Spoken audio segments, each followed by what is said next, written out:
Coming up today on Locked On Texas Tech, bonus episode. We're getting ready for the tip-off of year 2 under Grant McCasland. We're talking Red Raider hoops next on Locked On Texas Tech.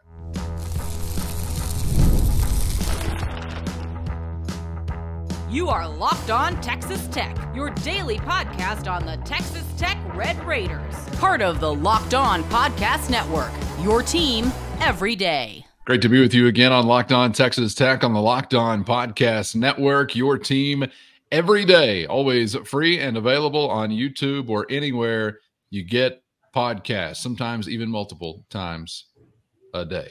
And today's bonus episode brought to you by FanDuel. New customers can place a $5 bet, and you'll get started with $150 in bonus bets if that first $5 bet hits. So visit FanDuel.com to get started. With the only Chris Level, I'm Casey Cowan. Chris, great to be back with you for a little extra conversation here today.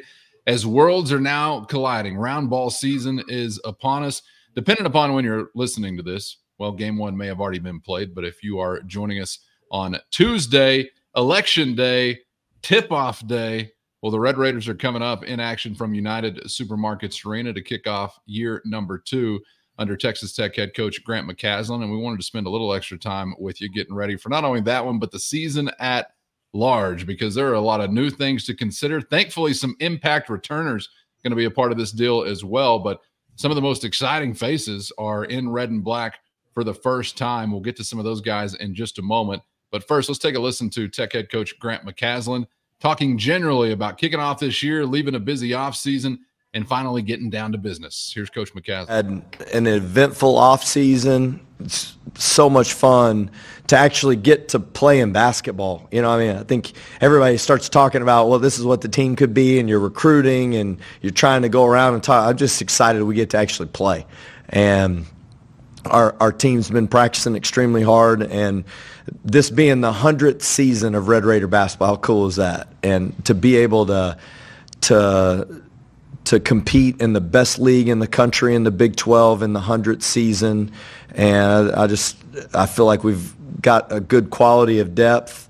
6 returners that believe how we're going to win every day and believe we can win the whole thing. And then the newcomers that we have, the 8 newcomers we have on the roster, and the guys that transferred that we gave scholarships to all played in the NCAA tournament at one point. So every transfer that's been a part of our program that we've given a scholarship to has played in the NCAA tournament. So guys are here not because they want to play, it's because they want to win. So just feel like it's ramped up. We're excited to get the season started on the 5th and look forward to being back in the USA.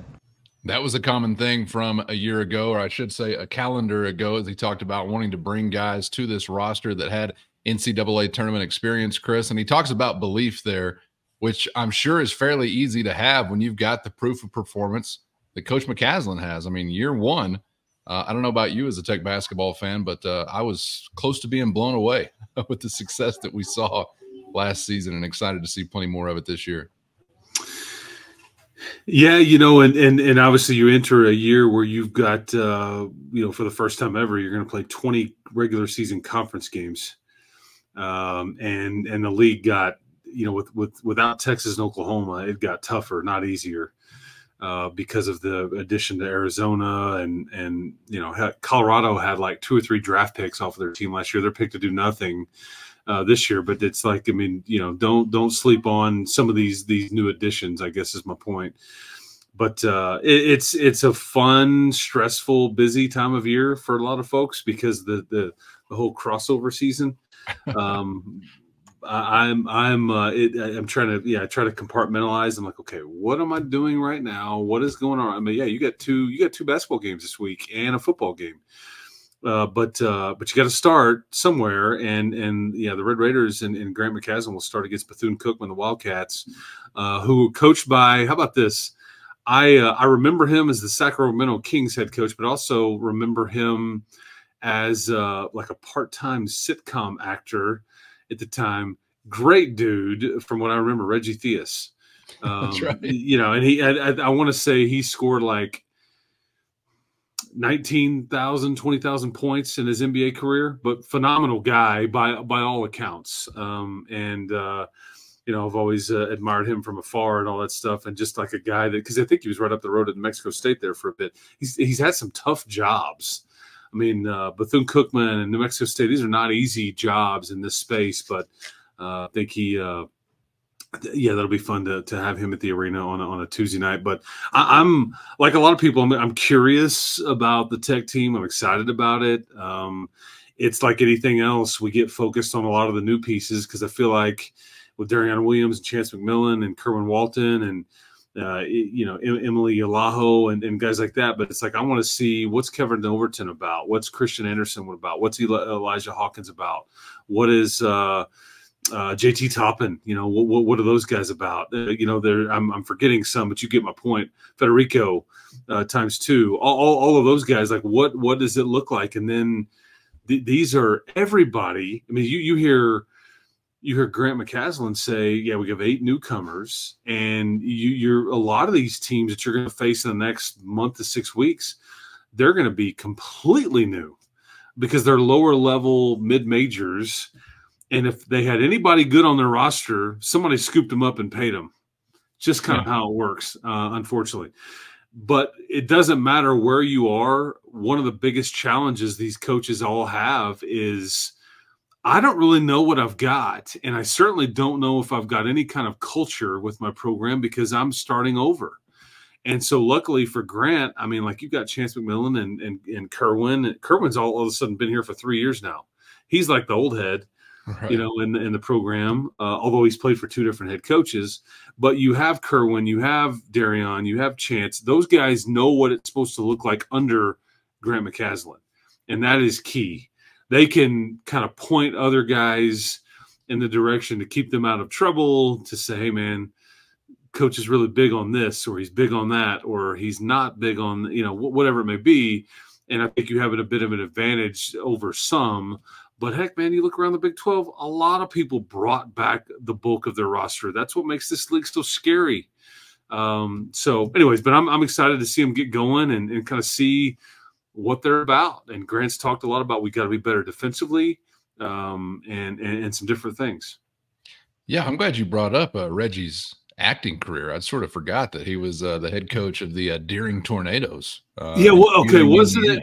Yeah, what was it? It was like the show Hang Time, and it was about a basketball crazy school in a basketball crazy state that for some inexplicable reason didn't have a girls basketball team, so a girl had to join the guys. She was just too good to be ignored. Okay. I don't know what was going on there. And I'm remembering here, I think that this was on NBC. Yeah, it was like a Saturday morning deal. Okay, but I swear that Ahmad Rashad had like a 30-minute NBA, almost kind of was like, remember This Week in Baseball with it was inside stuff. Okay, inside stuff. There you go. Yes, oh, yeah. And I think they tag team this. This was appointment television for a young Casey Cowan. Yes. These were like on back to back, but they kind of paired them up, and it was trying to get that younger audience. But I never got why Deering High School didn't have a girls basketball team. Yeah. The littlest podunk school in America's got a girls basketball team. I don't know. But Hang Time lasted what? 2 seasons? Let's see here. 104 episodes, 6 seasons, man. He eventually lost his job to Dick Butkus, who took over, I believe, as the head coach of the team. The football player? I'm not making any of this up. Yeah. I think because Reggie had been called a coach in real life. That's probably they had to write. Yeah, I mean, fictionally, he lost his job. Fictionally, he was replaced by Dick Butkus. But in real life, Dick Butkus was okay. We're getting probably too far down the Hang Time rabbit hole. Butkus doesn't know anything about rotations or transition defense, or he knows how to use 5 fouls. What an elevator screen is. He damn sure would. That's what my coach always had to tell me. Hey, they don't roll over. Yeah, he would know how to use 5 fouls. That's for darn sure. All right. This is a great opportunity to mention my Saturday morning Hang Time NBC of the 90s podcast that I do otherwise. But that's a conversation for that show. We'll get back to Red Raider basketball for now. Chris, you mentioned defensively what Texas Tech is hoping to have going on here this season. First, today's episode brought to you by FanDuel. Get ready to tackle all the action with FanDuel, America's #1 sports book. And right now, new customers can bet only $5 and get $150 in bonus bets if you win. The FanDuel Sportsbook app gives you everything you need to place live bets on the NFL and a whole lot more, all in one place. So when you get a hunch, a gut instinct in the middle of the game, you can check out the latest stats, view live play-by-play, and so much more, all on the same page where you place your bet. Just visit FanDuel.com to join today, and you'll get started with $150 in bonus bets if you win your first $5 bet. That's FanDuel.com. Never waste a gut feeling again, and make every moment more with FanDuel, an official sportsbook partner of the NFL. Coach McCasland was asked about what he's seen so far in practices and some of these secret scrimmages and things like that, as far as, visible signs of improvement or progress defensively. He touched on that, but he also touched on a couple of other areas where he felt like he was seeing some things that at least are encouraging as they begin the season. Here again is Grant McCasland. We've seen signs that our rebounding has improved significantly. In regards to how we've defended the ball, and at the rim, we've been better. How we've defended the ball, we still have got a significant need for improvement in that area. And I just want to really give credit to Joe Toussaint, because Joe was a guy in our program that we could put on the ball, and he had played at the highest level and competed in the Big 12 and knew what it took to stop that initial action of who in the middle of the floor. We're still searching for that. I mean, I do think we've got good pieces for that, but trying to figure out who's going to be our on-ball defender that really can dig in and guard every possession. I think we're growing with that, and that's an area we've got to continue to improve on. But overall, rebounding, physicality, size, athleticism, depth, we've definitely improved. Definitely would expect some of those things at the rim that he's alluding to because of some of the new faces we'll see in the mix, and hopefully a healthier Devin Cambridge added for good measure as well. But I thought it was a good reminder as we talk about so many new faces and filling shoes and things like that, that Joe Toussaint does leave a sizable pair of shoes to fill. And he does so many different things that are just kind of, I think, intangible because of his experience. And just like Coach McCasland was saying, all that he's seen in the Big 12 conference or on this level of college basketball, that's not just going to be an overnight, I don't think, fix or something that you can just trot somebody in and say, all right, now you do what he did so well. It's going to take some time, I imagine.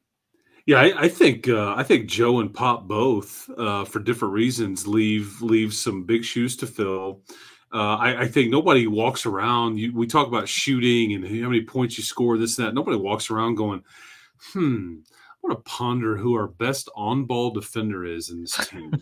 Right. But a coach does, yeah. Especially when it's one of your guards. Especially when it's one of your guards, because you go against elite level guards in this, and if you can't keep folks out of the paint, we know what can happen, and they will continue to identify and try to figure out whether that's. But it's all about. That's why these seasons are a marathon, because you may not ultimately know that now. You will strive to figure that out or work to identify a couple of candidates for this. And maybe it's a shared responsibility. I'm not sure, but that's something that you're still trying to figure out. And I just think where I included Pop in on this conversation was you had two guys as in some ways they were two of your poorest shooters based on the volume that they shot the ball, but they get to the free throw line a bunch, but they also, there's something to be said about they wanted the ball at the end. Shot clocks wanted them, give it to me. I'm okay with a miss, but I'm okay with whatever result, but I want it. And there's a lot of folks sometimes that are not okay with that. Hey, I'm trying to make a play for you. No, you shoot it. No, you shoot it. That kind of deal. But I think again, I'm not sitting here trying to tell you in any way that Joe and Pop were perfect. But I think that's a component that I'm curious, because who is your guy on this team? End of a shot clock, end of a game, who you feeding? Who's taking it? We talked about that a lot at the end of last year. You're talking about Darion Williams. And I think that Grant McCasland said this in Kansas City for Big 12 Media Days, and I thought it was interesting. I think he's kind of identified that that's either who they want, who they're most comfortable with, whatever. But he said, but he's never done it before, and we don't know how that will look. But I think in front of the media in Kansas City, I think he did. He was like, Darion Williams is going to kind of assume that role. But it's weird when you're 1 year you're kind of looking for other folks to do, and again he's capable, but this isn't specifically something he's necessarily been asked to do. Go create, go fix it, go bail me out, go win. Hey, go don't lose.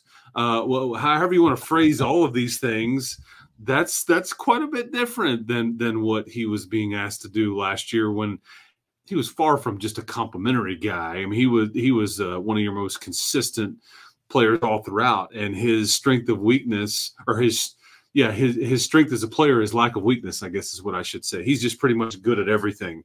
Maybe not great, doesn't have the most size, but he's just, he can do a little bit of everything. But yeah, he's going to be asked to do that. But yeah, I think it's a great point about Joe Toussaint and on-ball defending and who wants the ball at the end and all those things. But these are questions that we'll start to see unfold, and we may guess right, we may guess wrong. Those roles may change, but it's all about starting to identify and growth as the season gets going here.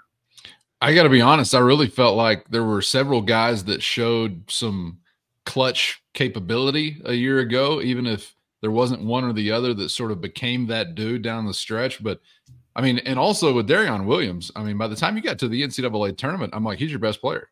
And coming into the year, I'm like, oh, he'd be a nice addition. Then midway through the year, I'm like, oh, he's a pretty good addition. And then at the end of it, I'm like, he's your guy. So it was sort of a strange, slow and steady rise, it seemed like, for him. And some may disagree with that. But you know what made him so good? And I don't disagree with what you're saying, but I think what made him so good was, as I'm watching him progress and do his thing all year, I always felt like he totally played within the game. He never tried to force anything at all. And I think now he may be asked to indeed step out a bit. True. And I think that's where I'm kind of curious. Because don't you feel like we also saw from like Walton and McMillan? I mean, there were some clutch moments, I thought, from them too. Sure. I don't know whether it was at the free throw line or otherwise. I was impressed with some of the guts, because sometimes I remember going into years and you're like, man, who in the world is going to do this? Who's going to be in these moments the guy that wants it? And sometimes you're kind of scratching your head, or maybe you've got like one good option and that's it. Yeah. And I don't know, somebody will emerge, I'm sure, and we'll see what this new cast of characters. And that's that's the fun thing too, is that we'll focus on a lot of the new pieces, which we're kind of doing now. But like, how much improvement do you get from guys like Chance? I firmly believe that I've seen mostly what Kerwin Walton is going to be. Now, last year we got glimpses of him putting it on the floor, creating a little bit, and not just being a spot-up shooter. I think that they really worked with him and pushed him to be a better defender, because I think he was a weakness on the floor at times. And I think maybe now with some more depth and some more pieces, maybe you can push him even further, or he takes himself out because it's like, hey, we got to go with defense in this lineup and things like that. But I am very curious to see, as we grow and go, what Chance McMillan and Darion Williams do. Like, how much different is it in year two?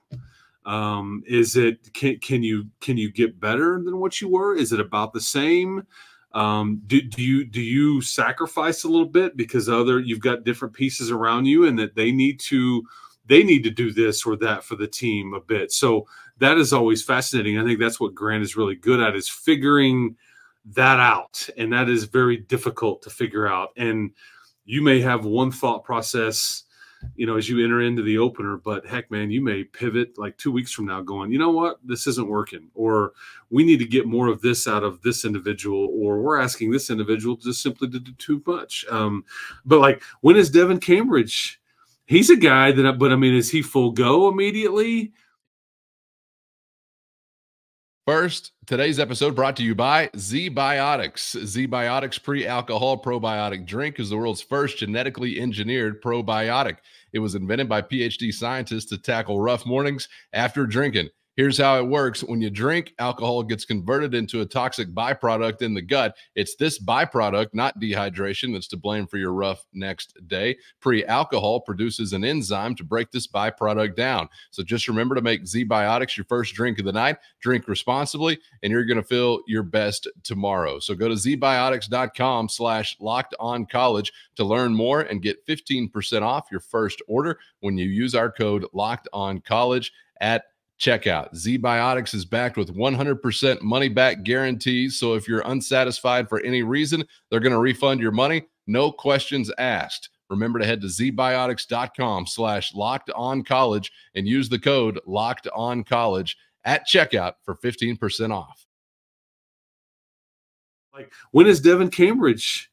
He's a guy that, but I mean, is he full go immediately? Is he full go? You stole my question. I was going to ask you that. Well, it seems like Grant said in the media thing, I know John Rothstein, who's like he's a national guy for, I think, CBS, and he's, I guess, talked to Grant a lot, or somebody at Tech Basketball a lot. He tweets out a lot of Tech basketball news, but it sounds like he's back, and I just don't know what that means. Is that full go, full? He can play 30 minutes. Is it we're going to ease him in? Is he on a pitch count per se? I don't know. But he is arguably your most versatile player. And he's maybe also your most explosive. Well, we'll be interested to see kind of what it looks like now. But and maybe, just maybe, he might be your best on-ball defender. Because he's the most switchable guy you've got on your team. I mean, he can guard theoretically all 5 spots on the floor. Again, if he's got the same lateral quickness and explosiveness that we saw prior to his injury. But I don't know what that looks like as we ease in. I mean, do you just say, hey man, put the foot on the gas, we're good? Or is it, let's give him a little bit? I don't know what to think there. I don't even know who the starting lineup on this team will be, other than, in my opinion, it is JT Toppin, it is Chance McMillan, it's Darion Williams. I'm going to assume Elijah Hawkins. And then at 5th spot, is it Cambridge? Is it Federico? Is it Kevin Overton, who we haven't talked about here? And I'm very curious about him. Is it Christian Anderson? I mean, you can go big, you can go small, and that's the fun part here. So, well, and that was one part that was really interesting about McMillan last year was, not just like a black and white question about, hey, is he one of your best 5 guys? And does that mean he's a starter? But also, who's in that 6-man role that can really pack a punch when they're entering the game? And whether it's a Walton or a McMillan or somebody that we're not even considering, sometimes you might find a guy that really fits that role very, very well, even if he is, technically maybe one of your best 5 individual players. Can't wait to begin to find out from United Supermarkets Arena as they open it up with Bethune-Cookman. Before we get out of here, I do want to take one more listen to Grant McCasland talking about some of those new pieces and talking about sort of what you have alluded to here, in that this is just the beginning of a journey and trying to figure out who you are, who you aren't, what you do well, maybe what you don't do so well. Here again is Coach McCasland. The season last year, I told you I thought we had a great 3-point shooting team, and I think our first 3 games were like the worst 3-point shooting I've ever been a part of. So it's like I do think this is a longer journey for all of us. I mean, there's some excitement that goes with those first few games that sometimes you don't see maybe what you're really about. And I will tell you, the returners have all made great strides, and we've seen growth with everybody. I'm excited to get Devin Cambridge back out there playing again. I think his ownership and his leadership has really stepped up to a level where he's not out there trying to prove things that he doesn't do well. He's out there actually playing this game in a way that I think puts a lot of force on teams defensively and offensively. But in regard to the newcomers that people haven't seen, JT Toppin has some real intangibles that can allow us to elevate in the Big 12. He's such a great rebounder. He can score around the basket. He's got second jump and great instincts. Kevin Overton has had a fantastic fall so far, and leading up to our games, you never know how this translates, but he's been a guy that I think's been a difference maker for us on both sides of the ball. And then just from a guard play standpoint, it's fun to see Elijah and Christian take on different advantages as point guards and the way we play the game. And then Federico is just such a consistent rim presence, and he's got such a joy that he brings every day. I mean, I'm excited because I think this is a true team where every night you could see somebody different do something really well and lead us. And that is encouraging to have that much depth with the returners. Coach McCasland's excited. We're excited. I'm excited specifically, Chris, because I feel like you can have a lot of confidence your head coach will get the most out of whatever his roster has to offer, and your identity as a program will remain rooted on the defensive end of the floor. And those are things to me that equal winning basketball on a consistent basis. Yeah, and you know, what I'm curious about is I think last year he had said publicly prior to the season as they got going, I think that he had said publicly, hey, man, we've identified some things about our team, and one of the things that this team needs to do is run. They need to play at a faster pace, because remember all the pace talk when Grant was hired, and he kind of scoffed at it, and he was like, wait till they see us. And you averaged 75 points a game last year, and you played plenty fast at times. But I also remember when you went to A&M in the exhibition game and you shot the lights out, and like we're thinking, oh, you're gonna just fill it up and all these different things. And then it took a bit, because I think guys were a bit nervous, and it was just like there's a lot of people at these games, and it's just like you're pressing a bit and all those things. But you ended up settling in, and you ended up being one of the best shooting teams in the country, certainly in the Big 12 Conference. But I'm curious what they've kind of identified as like maybe, because while it's a good thing in some ways that a different guy may step up and you can really hit people with depth, and you've got some pieces, because you do need this. Boy, you'd love an ace in the hole in your back pocket if you've got a stud that you can trot out there every night that's gonna get his. It makes the life a lot easier on everybody, and maybe that's Darion Williams, who averaged 11.4 last year.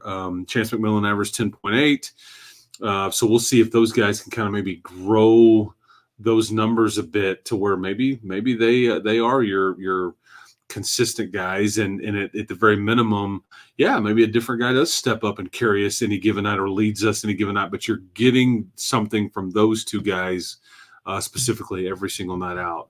Maybe it's JT Toppin.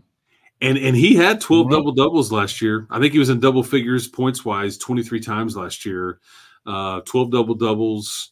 Was he a Mountain West Freshman of the Year? I just know he's really good. I think the last one we took that turned out pretty good. So yeah. We the Mountain West has been good to the Red Raiders, and heck, I mean, they've filled up your. What do you got? An assistant coach from Wyoming too, Jeff Winder, or their head coach, I should say. But now he's an assistant coach for you. Yeah, the Mountain West just keeps giving, and we keep taking. I kind of like it.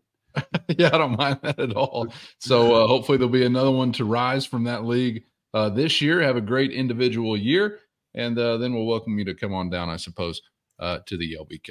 Either way, man, looking forward to getting this thing started from United Supermarkets Arena. Chris, appreciate the bonus time as always, man. Enjoy the call of game one. Okay, I hope to see everybody at the arena on Tuesday night and or Friday night, whatever suits your fancy. Maybe both. I don't know. And then maybe Jones AT&T on Saturday. Let's just do all the games. But maybe next time, if we're wishing for stuff, we could spread them out just a little bit, so not all on top of each other. It would help my preparation skills out, because I don't compartmentalize very well. But hey, man, so if you hear me watch somebody shoot one from deep and call it a touchdown or something, don't hate me, man. I'm trying. Well, I mean, it's a clash of cliches season. Round ball, oblong ball, or something in between. Yes, the hardwood, versus the gridiron. Yeah, both sides of the ball, both ends of the floor. Yes, those things like that. We'll absolutely get them sorted out, I'm sure. Although there's no special teams when it comes to hoops, so I'll be safe there. Yeah, no fake field goals or anything like that. Appreciate you guys for being out there. As always, get subscribed on YouTube or anywhere you get podcasts so you never miss an episode. For Chris, I'm Casey. We appreciate the time and hope to see you back for the next round on Locked On Texas Tech.